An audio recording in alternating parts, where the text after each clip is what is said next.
سابق سفارتکار مسعود خان صاحب ہمارے ساتھ ٹیلی فون لائن پر موجود ہیں۔ مسعود خان صاحب، بہت شکریہ جی نیوز کو وقت دینے کے لیے۔ کہی گا کہ ابھی ہم نے یہ پورا خطاب بھی سنا ہے امریکی صدر ڈونلڈ ٹرمپ کا، جو کہ خود تعریفی اور ایران کے خلاف بھرپور دھمکیوں سے بھرپور تھا۔ کس طرح سے دیکھ رہے ہیں آپ؟ کیونکہ ٹرمپ کا کہنا تھا ہمارا مقصد ایرانی حکومت سے آنے والے خطرات کو ختم کر کے امریکی عوام کا دفاع کرنا ہے، یعنی یہ جو سٹرائکس کی گئی ہیں ایران کے اوپر، ان کو پری ایمپٹیو سٹرائک کہا جا رہا ہے۔ پری ایمپٹیو سٹرائک کیسے ہو سکتی ہیں جب دوسری جانب سے ڈائیلاگ کی مسلسل بات کی جا رہی تھی؟ جی، جب صدر ٹرمپ کی تقریر ہم نے سنی تو ہم نے دیکھا کہ وہ بہت جامع ہے اور اس کی تیاری کی گئی تھی، اس جنگ کی بھی تیاری کی گئی تھی، اور اسرائیل اور امریکہ نے بیک وقت حملہ کیا ہے، مشترکہ حملہ کیا ہے۔ تو اس کا مطلب یہ نہ صرف اس کی مشاورت جاری تھی بلکہ ان نے پورے کی پوری ایک اسٹریٹجی ہوگی، جس کا انہوں نے ذکر بھی کیا ہے کہ کس طریقے سے انہوں نے پہلے تو یہ اپنا مقدمہ پیش کیا کہ کس طریقے سے ایران جو ہے امریکہ کے مفادات کے خلاف کام کرتا رہا ہے، اور وہ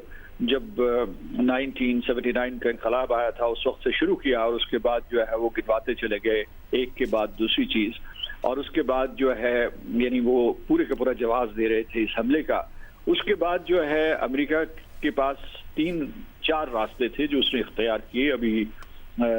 ماضی قریب میں، اور وہ چاروں جو ہے اس نے استعمال کیے۔ پہلا انہوں نے یہ مذاکرات شروع کیے، پھر اس کے بعد انہوں نے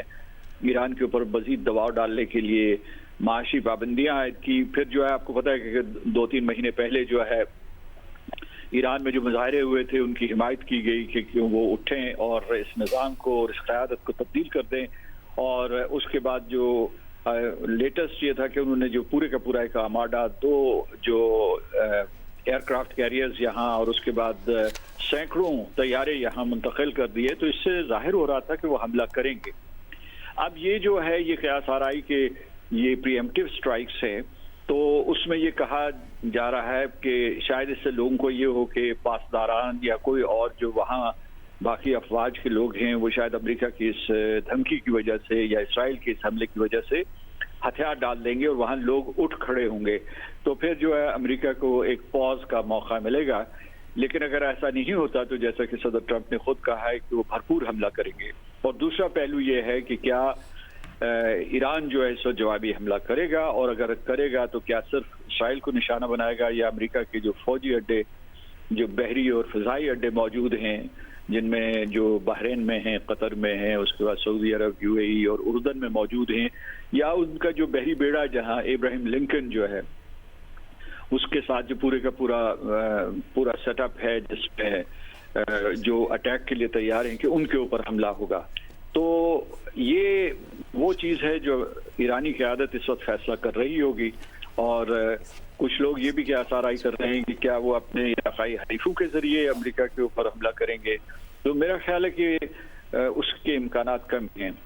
اگر ہوگا کچھ تو یہ ہوگا کہ ایران خود حملہ کرے گا۔ ایک چیز جو ہے جو امریکہ کے صدر نے بار بار کہی ہے، اور وہاں جو بھی جو لوگ ہیں، ریسرچرز ہیں، جو ایکسپرٹس ہیں، ماہرین، انہوں نے یہ کہا ہے کہ امریکہ اس قسم کی تیاری کر رہا ہے کہ ایسا حملہ کرے کہ ایران جو ہے اپنے اثاثوں کو استعمال ہی نہ کر سکے، یعنی جو جس قسم کی انہوں نے کانسنٹریشن کی ہوئی ہے کہ وہ موقع ہی نہ دے کہ وہ ایران جو ہے ان علاقائی نشانوں کو ہدف بنا سکے۔ تو یہ صورتحال ہے، اور ایک باقاعدہ ایک بڑے عرصے کے بعد ایک اعلان جنگ کے بعد امریکہ نے جنگ کی ہے۔ دوسری جنگ جو ہمیں یاد آ رہی ہے وہ عراق کی جنگ تھی، اور وہ بھی بغیر